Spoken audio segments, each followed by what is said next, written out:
It's the courage to tell the truth, even if it's not in your best interest too. It's the courage to be honest with yourself and not lie to yourself. It's the courage to try something you haven't tried before, to date somebody you haven't dated, to whatever it is. And it's the courage to speak up. Welcome everyone to another wonderful day and another wonderful podcast with a smart looking gentleman I have in front of me now. Mr. Dave Farrow. Yes, you, Dave. I know you're looking left and right, but yeah, you are looking smart. Smarter than me at the moment, which is quite unusual, but I like it. So Dave is here with us today. As always, I do not have a clue what he does and his backstory. I don't have a clue. So what we're going to do, listeners, as we always do, we'll just go with the flow and just see how it goes. Dave, welcome. How are you? I'm doing good. You put your guest in the uncomfortable position of bragging. You know, we're not supposed to do that in society, right? To talk about ourselves, but I suppose it makes for a fun. I don't know about bragging, but it's the way we always go is to start a conversation from the fresh. So let's find out what you're all about, and then we'll take it from there. Shoot. So what do you do as a job, and how do you help people in your successful business?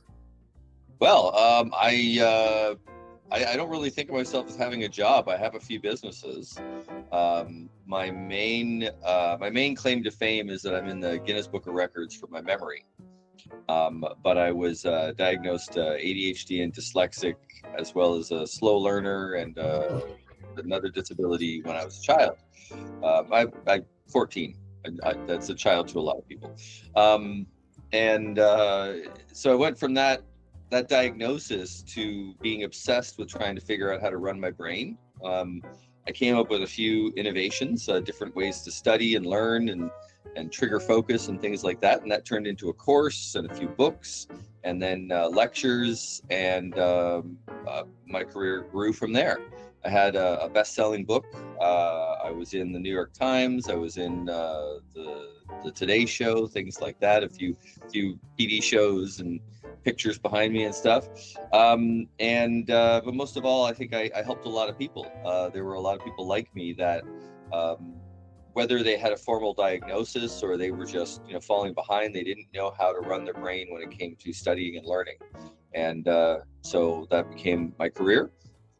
And then about 8-9 years ago, I started a different career because I was so good at marketing. My first career, I was so good at getting on television and stuff. I've been on over 2,000 shows, sold a lot of products. Then other entrepreneurs came up to me and asked me, how did you do that? Can I get on a TV show? Things like that. So I started teaching them how, and then I became frustrated with that because I'm not the best coach. I just decided to just do it for them. So I started a company called Farrow Communications. It's what's the logo above me. And we do PR and marketing for entrepreneurs and authors and businesses, things like that. So I have this PR agency that is my main business. And I still lecture and teach and write books on memory and the brain. And I've got a couple of other interesting things that my ADD has brought me to. I got into inventing. I got into nanotechnology in the early 2000s. I ran a biotech company in 2006. So I've had a bunch of adventures, and now I'm looking at a couple more coming up that we'll probably talk about. My God, Dave. Do you know what? I'm trying to catch up with you at the moment with all the things that you have done. So, as you've been very successful in more ways than one, let's go further back. We already know the memory side of it. You've put a system in place to help you with that and to help many other people. So let's go before that started off with you having a great system for memory. Let's go back when you was a child, when your memory or had issues with studying, keeping information in binding. How did that affect you? Just give me a typical week in how things were very difficult when you couldn't quite comprehend with information. Sure. Yeah, I think it's like a lot of people, like a lot of people with ADD. That probably was what affected me the most, which is odd because it seems like everybody's ADD these days. So it's a label that's thrown around a lot. But I think there's a spectrum, and if there's a spectrum, I'm very severely on my ADD affects me a lot. The other diagnoses I had maybe I think affect me very fairly little. I'm not very dyslexic. I'm a little bit dyslexic, things like that. But the ADD, it really was very difficult for me to focus on any task, to do any task for more than a couple of minutes, and it was very frustrating because willpower and desire meant nothing. Now it is true to be said that an ADD person can, if they're passionate about something, they do hyperfocus, and that in that sense, that is a very real thing, and that's actually the mechanism that I chose to develop, and I developed a bunch of focus techniques around it. So I kind of gamified studying and turned it into a really cool strategy. And this was in the early '90s, so there wasn't really anything like that at the time, and it was very successful. But the situation where you want to perform and you want to remember something, and then you just blank out, or you get distracted by something and focus on something else, it was daily. I was the person who was out of it. And then when I started applying some techniques, then I found the other side to ADD, which was that ability to turn on that intense focus. And then over time, you come up with coping mechanisms, using like a calendar and to-do lists and getting organized and things like that, so that it doesn't affect you in a negative way as much. You can keep track of things in a way that a lot of neurotypical people can keep track of, but they'll just do it naturally, and you have to have like a system in place. So sometimes it takes you some time to find these systems that work for you and to build them.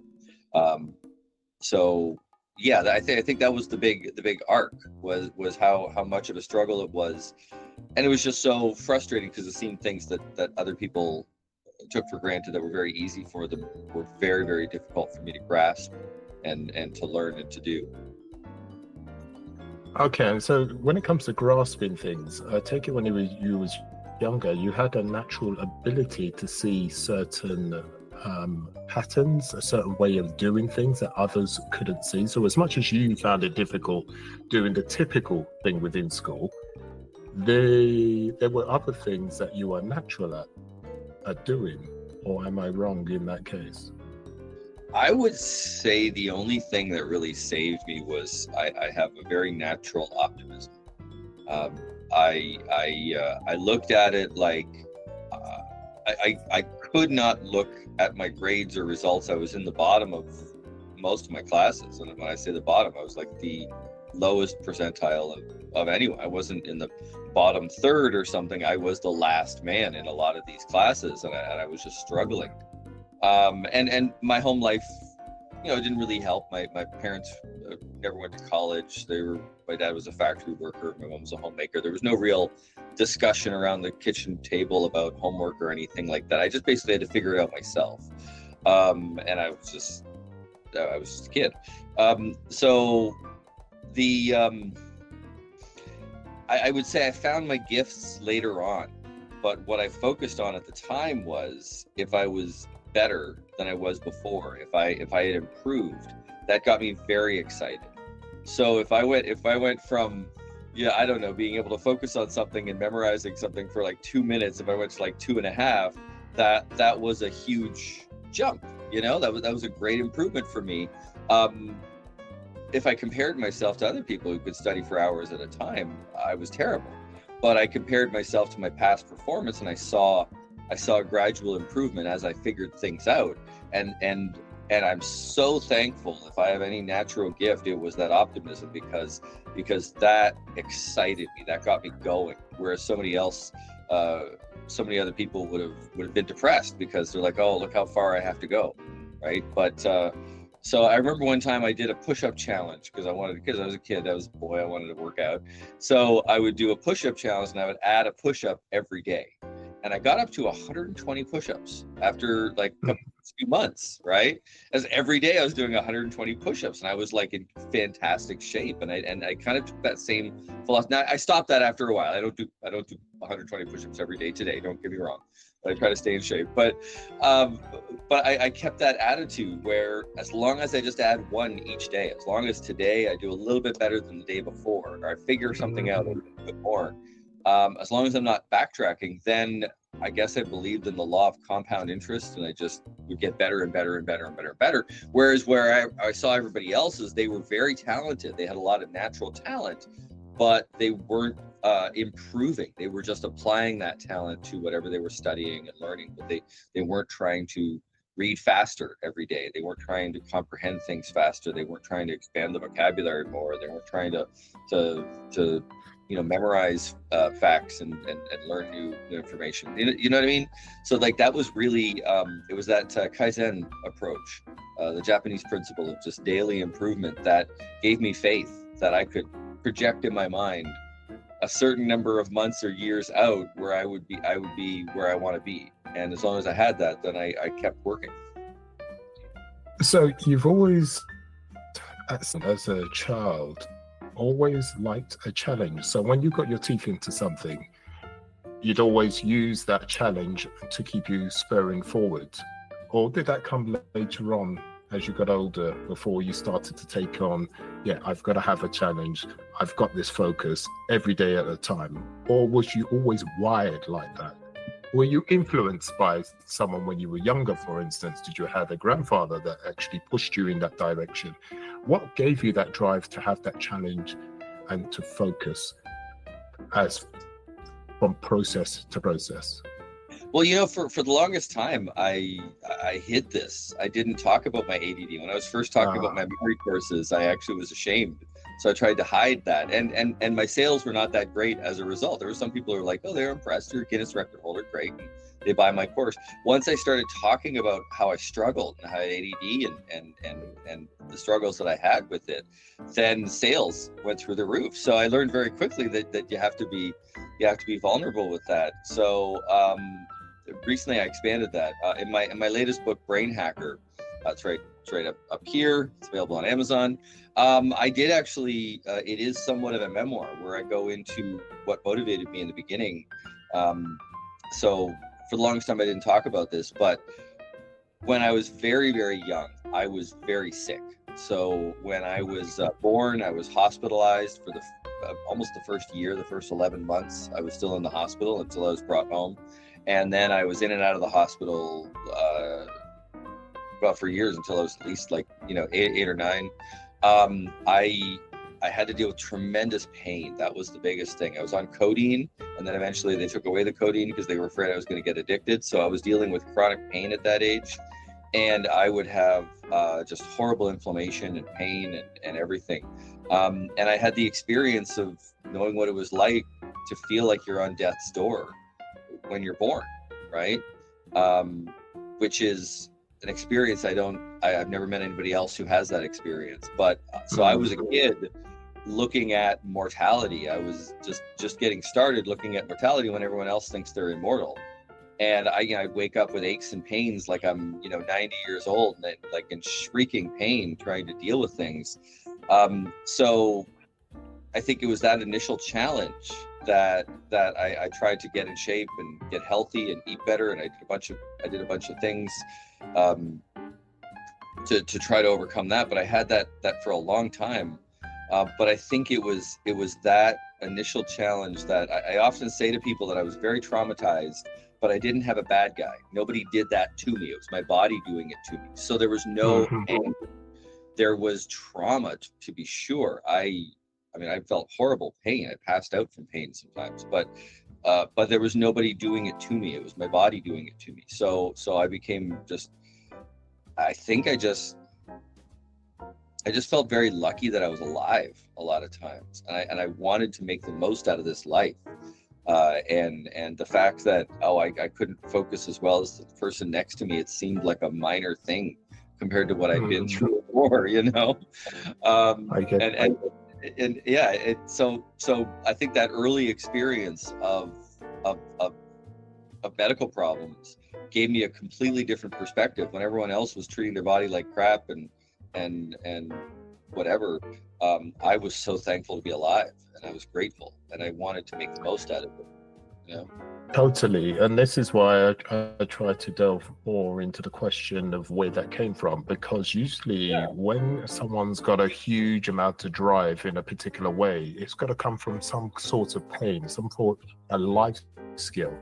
And because you had a threshold of chaos so high, when anything else was thrown in front of you, be it at school, it was nothing. You've had to face death's corner on a weekly basis and suffering.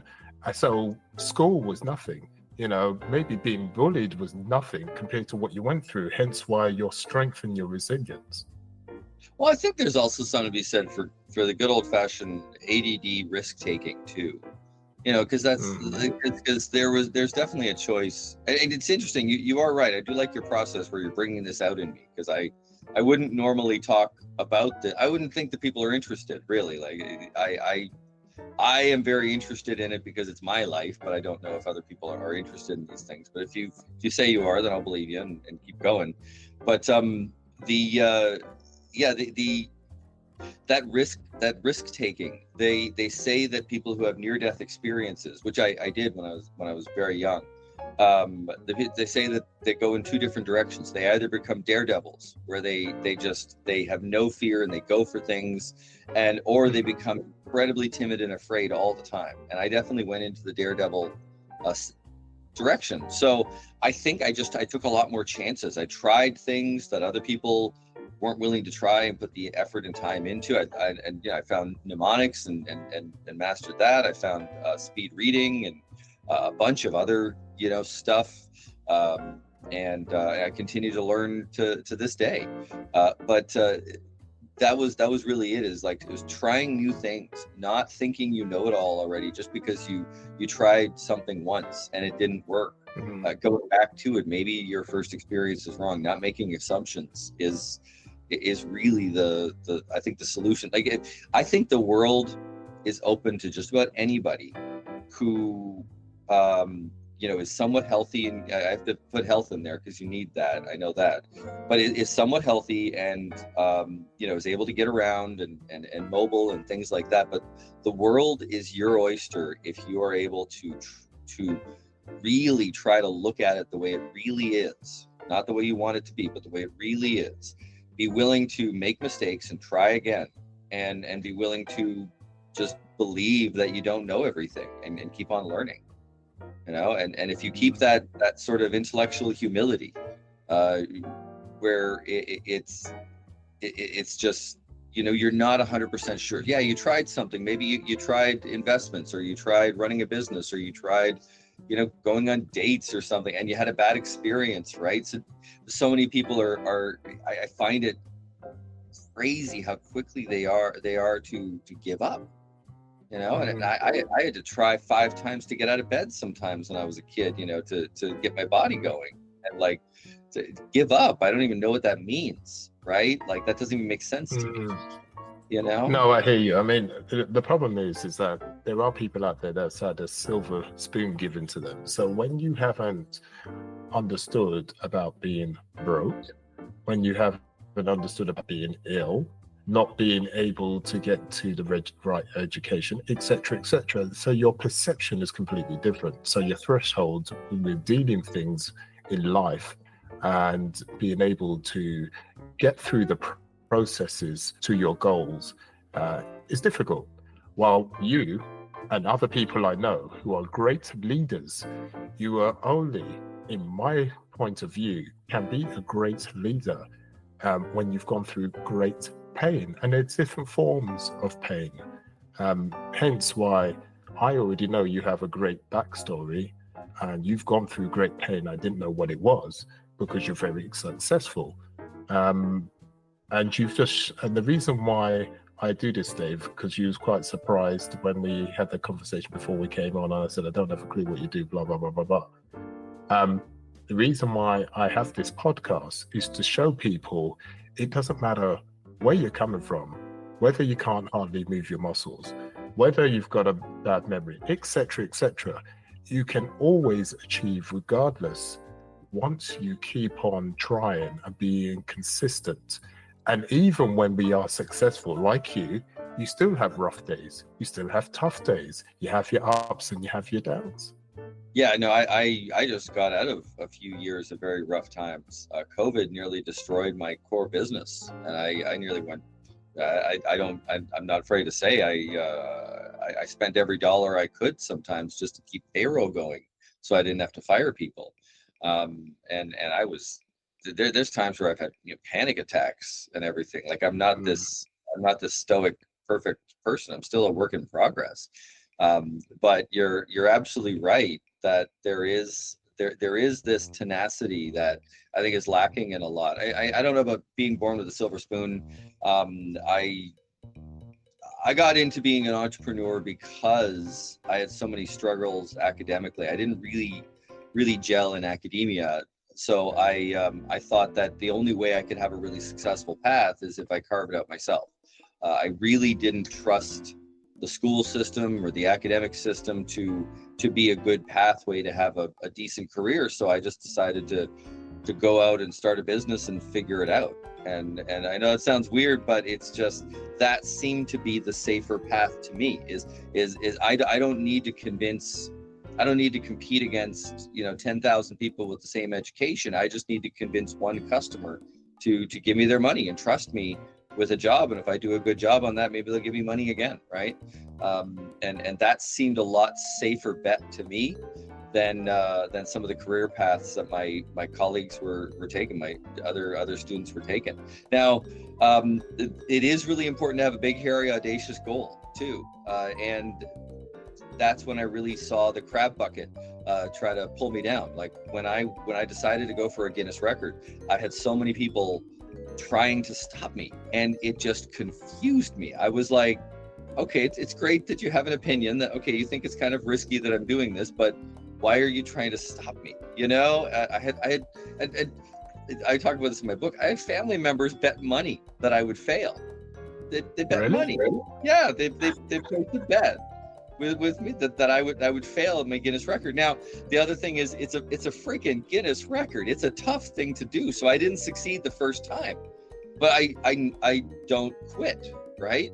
So I went out there. And by the way, this was I held down a basic minimum wage job that my ADD brain could barely keep track of and things like that. So I didn't have any sort of funds or anything. I had to get somebody to give me a lift to the location where I was going for this Guinness record, and I was just like 21 at the time. So I had nothing. I never had any money. No one gave me any money. I went into debt to start my business and built from there. But that Guinness record was probably the best lesson on other people that I've ever had, because I went for it and I had I won't get into like specific family members or anything, but there was very, very few people who actually thought it was a good idea to even try. And for some reason, they were so bothered by how I could be embarrassed if I failed. And I'm like, how is that even embarrassing? Like if I talked to a friend who tried to get a Guinness record, I'd still think that was a cool story. You know what I mean? Like it's not anything to be embarrassed about, but they were so afraid to put themselves out there. And I was so afraid not to put myself out there. I was so afraid to be forgotten, to be just another Joe. So anyways, I failed the first time. So they won the bet, but I went back to them and I asked them to do double or nothing, because when I went back, I succeeded, and they still owe me $40. With interest. Yeah, with interest. There you go. Yeah, if I would have put that in the Bitcoin, I would have been right now. So if you try something like this, I think people see me right now and like, oh, this guy doesn't have any problems. But it was like the problems never end until they all end, right? The problems never end until you get to a point where you have your finances together, and your health and your body is not fighting you all the time, and you've got your relationships in order, and then life can be wonderful. But so that lesson, that constant and never ending improvement, that Kaizen, is still still what I point to today. It's I have a son who's 10 years old now, and it's the one thing I want to instill in him is to not focus so much where he is right now, but just try to be better every day, and focus on that. Compare yourself to your past self, and don't compare yourself to anybody else, because you've got to be an original. You've got to be unique. Totally. I totally agree with you, especially with this whole AI situation. Everybody's clamping onto that, but that's for another conversation another day.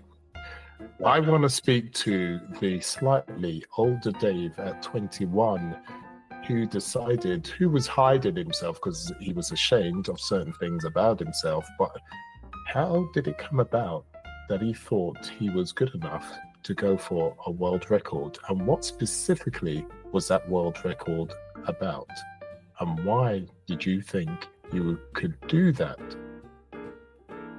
Well, wow, you really are going chronologically. All right. So when I broke the record, that was one of the final stepping stones in a bunch of steps. So I started learning memory techniques and developed some focus techniques. And I even came up with my first technique, my first invention when I was 16 years old. And it was a different way to link numbers together.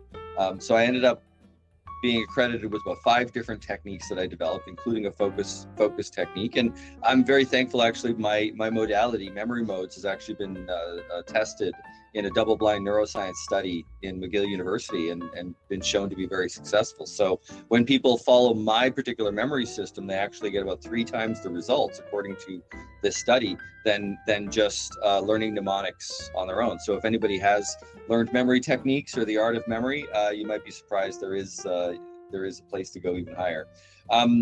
So, when I was breaking that record, that was after I had already memorized the order of 6 decks of cards for a charity, and I tried to boost that up to 15 decks of cards. Memorizing a deck of cards is one of the simplest ways to test your memory, because it's random numbers and symbols. It can be all shuffled together. There's no way to. I suppose there's a way to cheat at it, but it's fairly straightforward. It's in front of you. You go through the cards and then you recite them. So I had this fun thing where after I had learned some memory techniques and they were really doing well for me, other students went up to me and said, "Hey, how did you do that?" So I started teaching them, and it actually one of my teachers turned the debating club into a memory club. And for lunch hour, for a good half of the year, I was teaching people one day per week. I was teaching people how to do memory techniques, and it was really a great experience because I was learning this stuff, improving, coming up with new techniques. Then I was testing it out on the other students, and they were seeing results too. So I decided, hey, let's do something really cool with it. There was this technique to memorize playing cards. I had come up with a code that allowed me to memorize 5 cards as one image. And so I wanted to test this. So I went after a charitable thing for the United Way. I memorized 6 decks of cards, and I didn't get it accurate enough to get any sort of record, but we did raise like $4,000 for charity. Wow. And that was, so I was around I want to say 18, around there. Yeah. So the memory guy doesn't remember. It was a long time ago. So after I got that, I was like, well, how far can we go? And I looked at Guinness records, and there was this guy who had memorized, I thought it was like 20 decks of cards. Turns out I had an old copy of the Guinness Book of Records. So I was practicing for 20 decks of cards. And then somebody brought me a newer copy, and it was 40 decks of cards. My God. Yeah. And I was like, what the heck am I going to do? Right. But I had to do it. I had to do it. So, so what I did was, and I can show you right up here. It's, these are the two, these are the playing cards themselves, and the 2 Guinness record certificates. So the first record that I went for was 52 decks of cards, as many decks of cards as there are cards in a deck. I thought that was kind of cool. But it was a progression. So at first I learned the technique. I went, I did a charitable thing and got some television and exposure, and then moved up from there and trained and practiced. So when I was 21, I was able to to go for that record. That's 2,704 cards, all shuffled together, and I recited them from memory.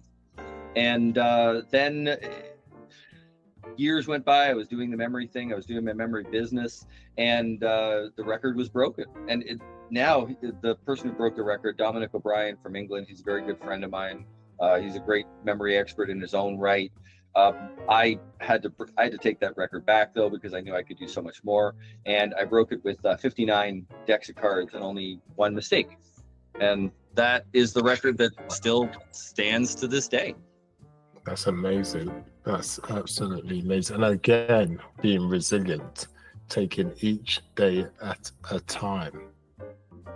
That's absolutely crazy. It is interesting when you really dedicate yourself to just trying something bigger. And if you accomplish something, what next goal can I make that's even bigger and even bigger and even bigger? Because there was a progression for me. But to a lot of the people that I talked to who hadn't seen me memorize 6 decks of cards, or hadn't seen me, teach a memory class in high school, right? Like they didn't see this side of me, so it seemed to be coming out of the blue for them. And I tell you what, now you've told me basically what had happened. I totally understand why your family betted against you, because as you said, if they didn't see that side of you, who would think you could do it, right? So it's understandable. I get it. I think we can forgive the family betting against you this one time. Yeah. And everybody, I think everybody can relate to that, because if you're trying something that is really, really ambitious, then you're going to fail. You're going to have ups and downs, but you're also, other people are living their lives. Not everybody's going to notice your journey, and you could be ready for something very powerful, and nobody else notices until it gets above their radar. I was saying to my team, actually, because we were getting out of this slump from COVID, and now business is humming quite well. I'm very happy about that. And we're looking towards like investing and things like that. But I was saying that success is very much like there's an old metaphor about a bamboo plant, that it takes 7 years for the base of the bamboo plant to become mature. And then the stalks start growing, and every 6 months you get like 6 feet of these bamboo stalks, something like that. I don't know the exact.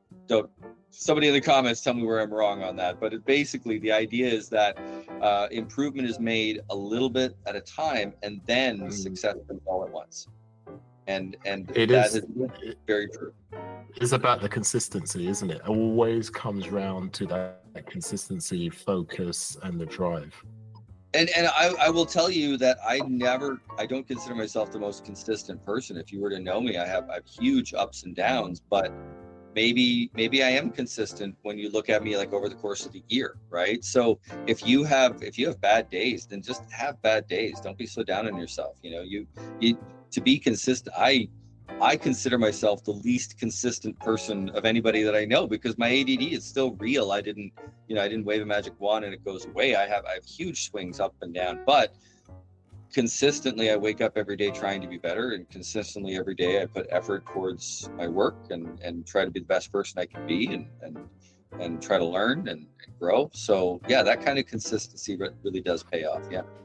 Okay, let's quickly talk about the consistency side of things, because usually people say consistency is the key, consistency is the key, consistency is the key. So let's drill down further into that. So you're saying because of the issues you had, you weren't consistent on a daily basis, but overall, you still had your goals, mini goals, and you were consistent in that fact. Or am I wrong? No, I would agree with you. The only thing is that the only thing I'm equivocating here is just that, like take for example social media. I stayed off of social media for a long time. I did a few YouTube videos, then I stopped that. I see myself sometimes. I haven't been. If I was posting a video every week for the last 4 years, I'd have many more. Like there is a level of consistency, a day in, day out, that I wasn't doing, that I don't think is my skill set. I have big peaks and valleys throughout the week, but consistently, you're right. It's I guess what I'm trying to say, if I'm trying to talk to like my younger self or other people who were younger there, is don't get too hard on yourself if you're not what you think is consistent. You know, when people say you have to be consistent, like the issues that I had huge psychological swings. I would get very depressed. I'd get very manic. Chronic pain is a tough thing too, because you have good days and bad days, and on your good days you try to make up for your bad days, and often you'll try to for yourself. So I was very athletic. I was a boxer at one point and things like that. And then other days I would have a week where I'd be in pain and I wouldn't be able to go to the gym. So I'd lose all my gains. So from other people's perspective, I don't think they saw me as very consistent, although I was trying really hard. I think you can pick your consistency though. If you can consistently stay optimistic and learn from your mistakes and keep trying, despite your failures or setbacks, that I think is maybe the most important consistency, and everything else the algorithm will take care of. I get that. Find your strength and be consistent with that. Yeah, I just didn't want to say, like, sit here and say, oh yeah, I've got this all figured out and I'm perfect and I don't have, I've got downs and moods and everything. I'm not as consistent as I would like to be. So don't get down on yourself or harsh on yourself if you get depressed and your work is crap for a week. That's just a week. Like, over the course of the year, just try again. Just pick yourself back up. I think if you can consistently get back on the horse and keep trying, that's probably the most important consistency you can have for success. Yeah, no, totally. I totally agree with that. Now let's talk about the highs and lows. So you had them extremely when you was younger because of the amount of pain you went through, etc. But you're now much older now, and I take it. Well, don't about how old I am. Come on. Well, I'm not gonna go down that route. But you are older for sure. Very, mature. I got a few gray hairs. Well dressed. Thank you. But this ups and lows, like you have the depression. I take it you still go through those highs and lows. Are those highs and lows just a consistent issue from your younger days, or is it part built in with how life has hit you left, right, and center?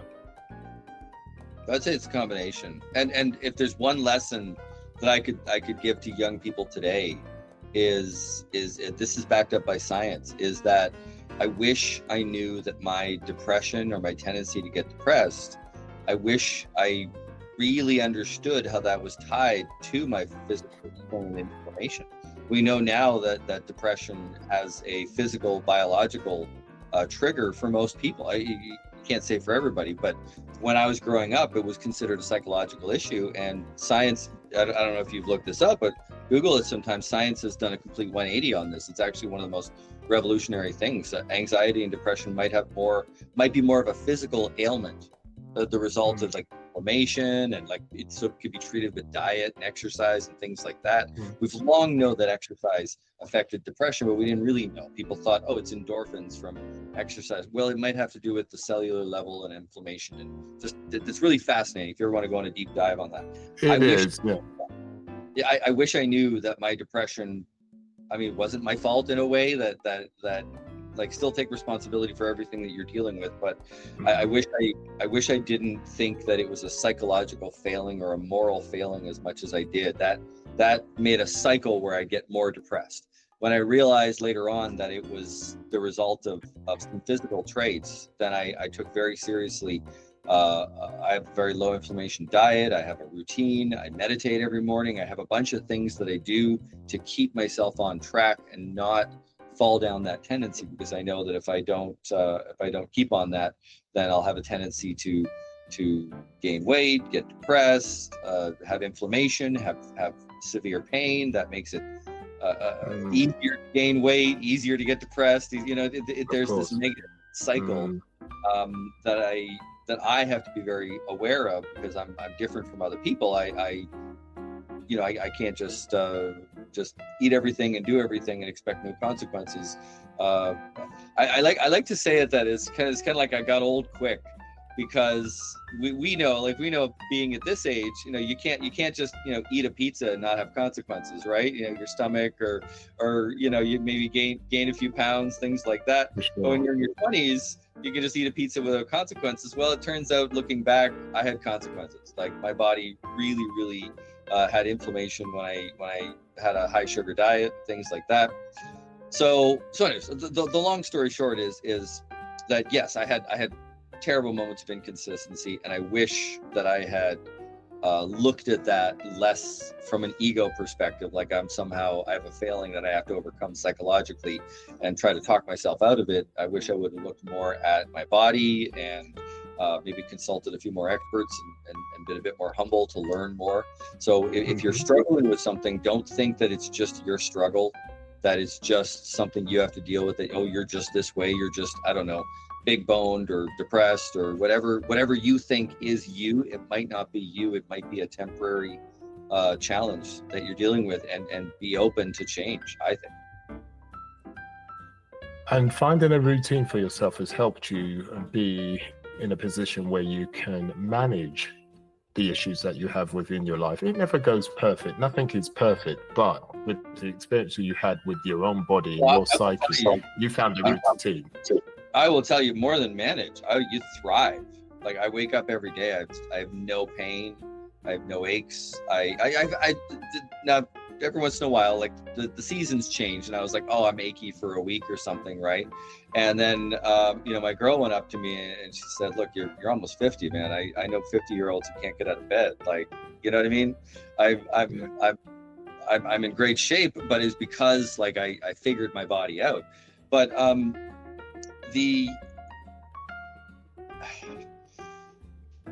today I have the most amazing life because I had such a terrible life before.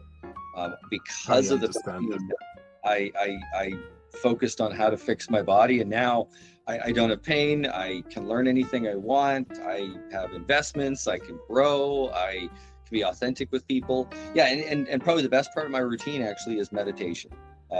It's one of the consistent things I've gone back to, and the best parts of my life was when I started the day by meditating, and the worst parts of my life when I was just, things weren't working and I was having difficulty and I was struggling, was when I got out of the habit of meditation. So if anybody wants any from the Brain Hacker, that's the name of the book, Brain Hacker.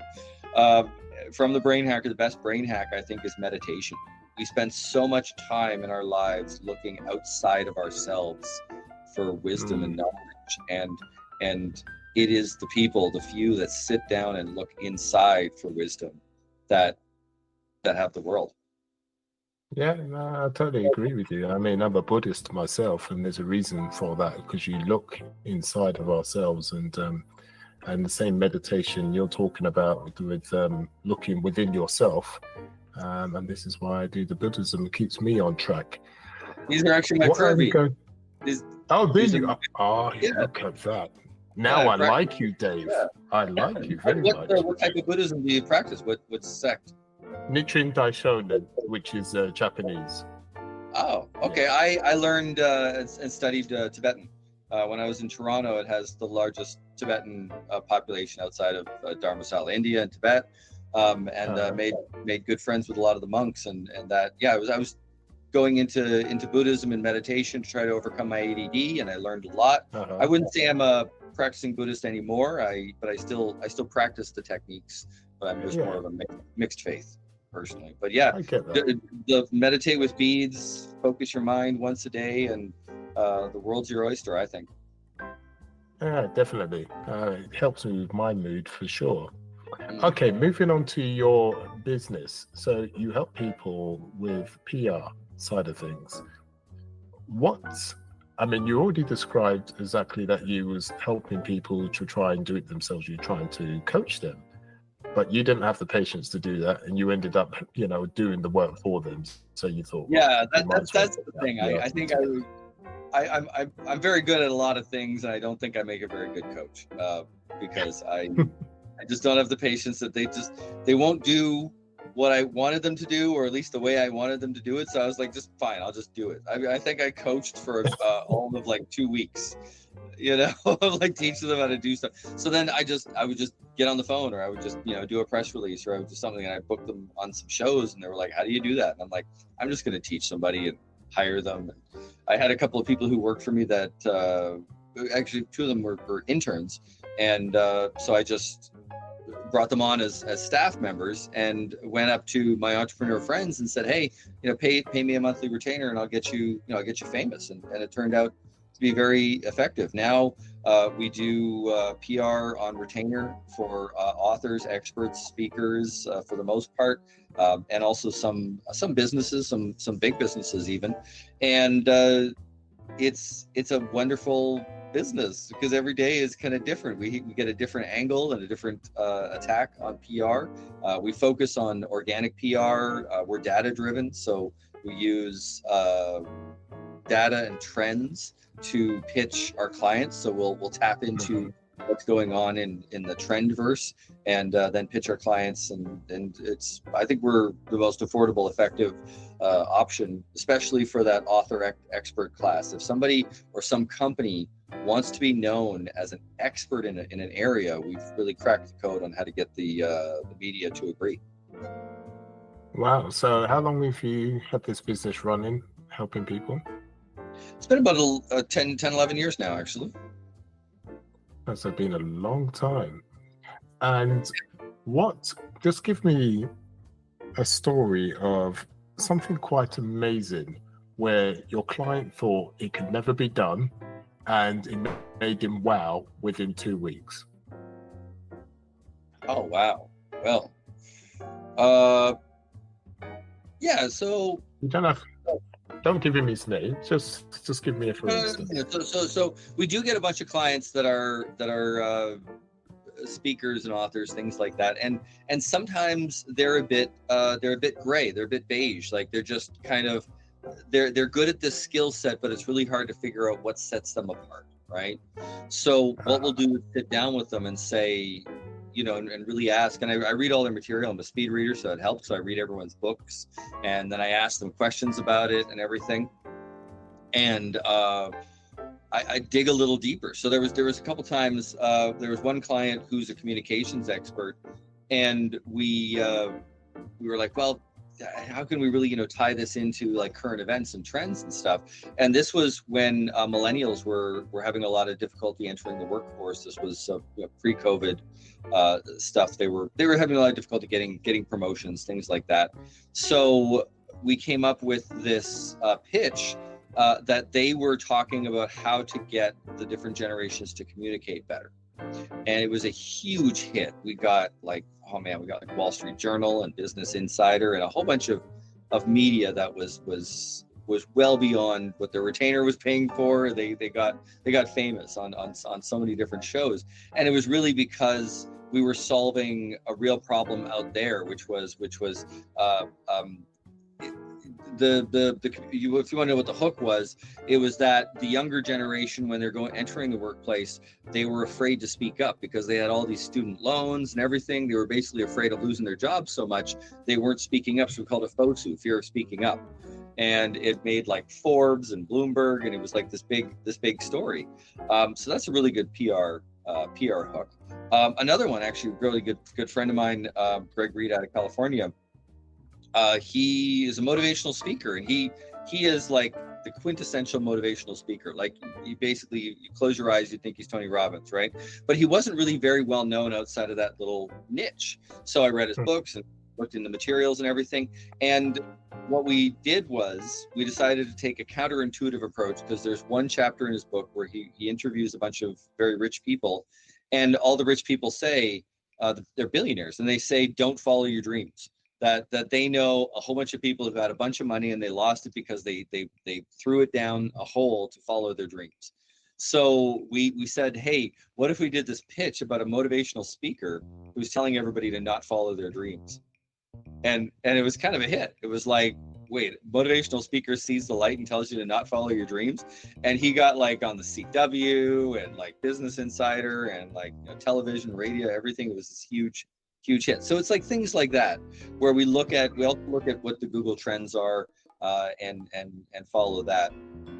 But it's things like that, finding the trends like that. That's what did it for me. Like I was in the Guinness Book of Records, and a fantastic credential. I thought I could just get on TV and then sell some courses, right? Because it's, free advertising, and they were not interested after my Guinness record. It was crickets. So I decided to look up every possible tie-in I could to memory, like when kids are going back to school, or somebody, some celebrity forgets something, that sort of thing. And then I would tie myself into the story and say, hey, as the memory guy, I could comment on this, this story about Alzheimer's on the rise, or, and that's how I got on 2,000 shows. That's how I got in the New York Times. I was doing a tie-in with Sony Corporation in a speed reading event, and things like that. So when people see the appearances on Steve Harvey or Dr. Oz or something like that, they think, oh, you're just famous or something. But it was that tie-in, that finding out what are they interested in, and honestly, that's been kind of an obsession. It's kind of fun to figure this out, to figure out what is the media looking for, and then to give it to them. And then a client comes to us that it completely changes their business.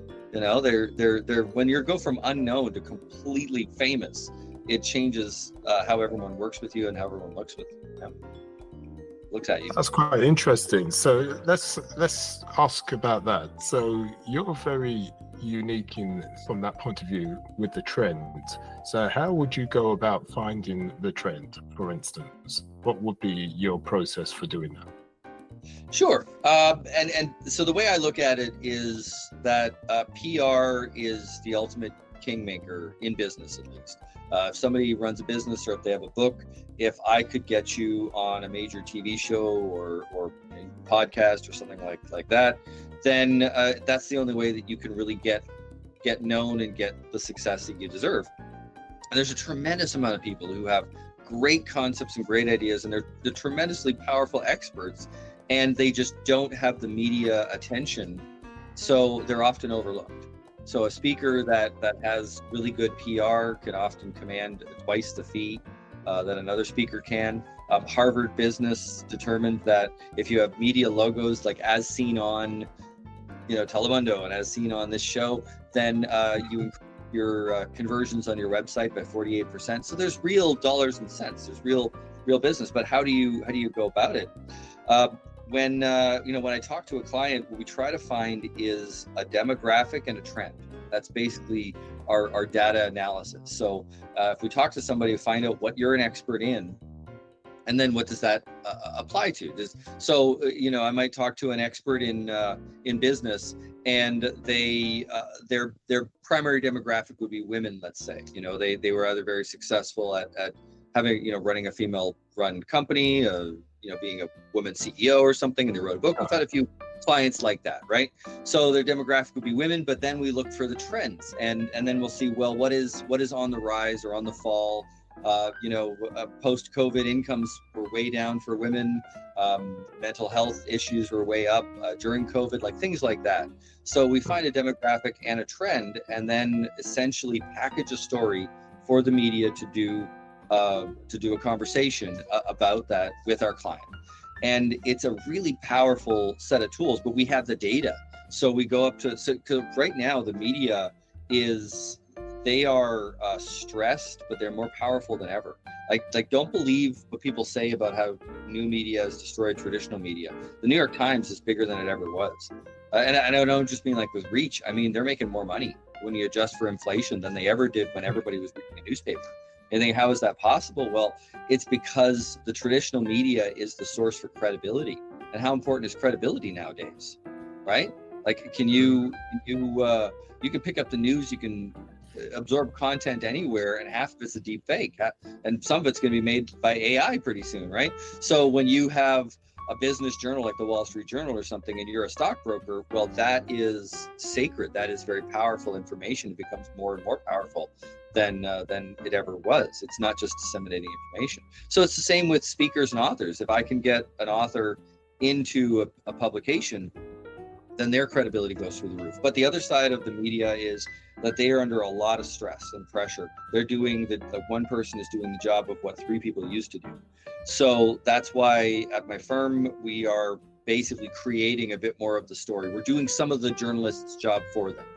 We're coming up with data, information, giving it to them, making it very easy for them to do further research. And it's all verified. We show our sources and everything. I don't believe in spin, in not in the sense that a lot of people think about spin. I definitely believe in putting your best foot forward. Don't get me wrong, but everything that we pitch is 100% true and accurate, and also very interesting and something that people should be paying attention to, in my opinion, and they're not. So when you go up to a journalist who's stressed out, has deadlines, has to make content, has to get clicks on the internet, and you say, hey, I have this amazing guest, I have a bunch of data that shows there's a real story, we've written part of the story already, these are the basic building blocks, just interview my guest and you can have some great content that people will click on. I mean, as a podcaster yourself, does that sound tempting? Very. You've got me biting at the bit right now, to be honest, Dave. There you go. I'll tell you about some of our clients later on afterwards. Yeah, no, definitely. So if you want to succeed in business today, try to think of how can you do a little bit, how can you make your other people's jobs a little bit easier, and how can you do a little bit better job yourself?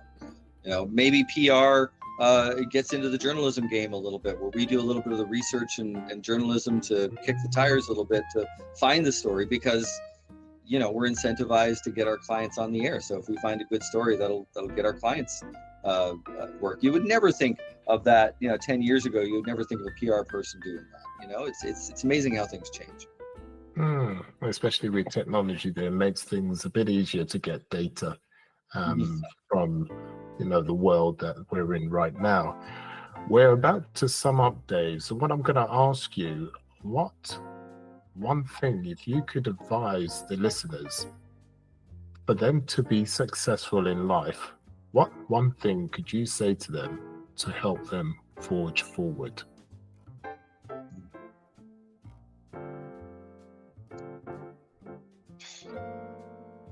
I don't know if what I will say will be taken seriously in the way that it should be, but when you get older, I think one of the biggest regrets you have is spending time with the wrong people. I think that we look to everybody else, we look to so many other people for validation, right? And if I look back, that never really got me anywhere. It's when I felt strongly about something and I was willing to put my own effort on the line and learn from my mistakes that I got somewhere. But trying to do it for other people, for their validation, it's a losing game, right? So don't look at other people and want what they have. Look at yourself and want what you're going to have. And if you had to look at the right type of people, now remember, every person will have a different type of person around them. But to sum up, what qualities do the people have to have around you to go forward? I think courage is the most underrated, most important quality you can have, because life is tough. Life will hit you hard. Maybe some people harder than others. It's hard to compare pain, but I was hit pretty hard. And courage is what separates people. The people who do something from the people who don't when they get hit, when they get knocked down. It really is. And it's the courage to tell the truth, even if it's not in your best interest too. It's the courage to be honest with yourself and not lie to yourself. It's the courage to try something you haven't tried before, to date somebody you haven't dated, to whatever it is. And it's the courage to speak up. We used to have, in the field of ethics in academia, we talk about ethics. I became really fascinated when I did a deep dive into ethics, and there's all sorts of theories, the trolley problem, do the ends justify the means, and things like that. But I think what we lost from the ancient Greeks was one of the greatest things that they talked about when it came to Greek ethics was virtues. And in order for somebody to be a good person, they had to be brave. And I think that that is so important today. There's nothing more dangerous and less impressive than an entitled coward. You know, be brave and go after whatever it is you think is right for you, with courage, and try it, and don't be afraid. And if I could go back in time, I would embrace that even more. And what little I did embrace that has helped me. You're totally right. It takes a lot of courage to be yourself, to admit to who you are, and then take the courage to make the changes that need to be made when you're not happy with yourself.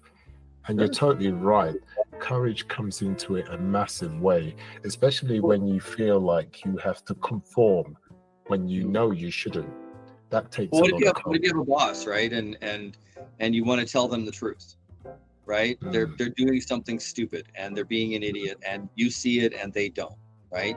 If you're the person that can politely, obviously, and with class, point that out in an effort to try to make them better, then that boss will either turn on you if they're petty and a tyrant and fire you, which is probably the best thing for you, because that's not the type of boss you want to have. Or they'll say, oh my God, I didn't see that and you did. I'm going to keep you close, and I'm going to listen to your counsel. And either way, you're better off. But it takes a whole hell of a lot of courage to jump into that pit, rather than just keep your mouth shut. How many people in history have kept their mouth shut in front of so many things happening? And it is the ones that have the courage to speak up, that you could be willing to put in the courage to deal with temporary pain to get some sort of long-term something, because it's the right thing to do, and the courage to do the right thing, whether or not it serves you, or at least seems to serve you in that moment. I think that's the best strategy. If you're going to be completely selfish, that's the best strategy going forward. You know, be honest and be truthful to people, whether or not it's good for you, whether or not, you know, if you can get away with lying this time and you'll succeed, well, long term, that strategy is really harmful, because people won't trust you, right? So have the courage to be honest with yourself, to be vulnerable. You know, like I said, I made more money than ever when I started talking about being ADD and then getting in the Guinness Book of Records. In hindsight, it makes sense. All these parents who have ADD kids, they're like, well, I want to know your secret, and they bought my course, and that was very, very good for me. But at the time, I was just ashamed, and it's when I had the courage to speak up and say, no, I shouldn't be ashamed of this. This might help people. That at the time, I thought that would hurt me. At the time, that's the employee going to their boss, pointing out a flaw, that sort of thing. But long term, it's that is the secret to success. And it's the person who sits back and just hopes something changes, that things aren't going to change unless you speak up. And how beautifully said, Dave. And listeners, if you need someone for PR, you can see why he's the guy. The reason why he's the guy, he's resilient to make sure you're successful. Why? Because you can see this is part of his character. He's had to be resilient. He's had to be successful. And he carries that same success not only in his life, but in his clients' lives. And this is why looking into a person's backstory and seeing how difficult their life is leads them to success. And even though you're going through so much pain and difficulty yourself, remember there's a reason for that pain and difficulty, so you can be successful, just like Dave and all the others that be on the show, as well as seeing how Dave helps his clients resiliently to be successful. So if you're interested in any PR, any advice like that, Dave is your man, as he's already shown. He's genuine, he knows what he's doing, and he's the man for you if he resonates. Do not hesitate to contact him. And with that said, Dave, how do they contact you? Oh, well, thank you for those kind words. I mean, you can just Google Farrow, Farrow, communications. We got a little mnemonic here. So see the F with the arrow? See it? F Farrow or Farrow. I thought that was clever. Yeah, it's Farrow Communications. You can actually book a consultation on our site with me or one of our PR experts. And Farrow Memory is for the memory programs. But if you really want to find out more and this, you like this story, then go pick up Brain Hacker on Amazon. And I will be doing that myself. I'll be doing that tonight. Because God knows I need it. I've got a brain like a fish. Or I should say a memory like a fish. We've all been there. So, definitely. I'll be picking up the book, Dave, for sure. You see that, listeners? Even I will take on the advice of some of the people that come on here because their resilience, I need some of that. If I can just have a few days of what they've gone through just by reading and getting that experience, then improving myself, it would make sense for you to be able to pick up the book if you have a memory problem and just see if it could help you just for the sake of a few dollars. Would that not be worth it?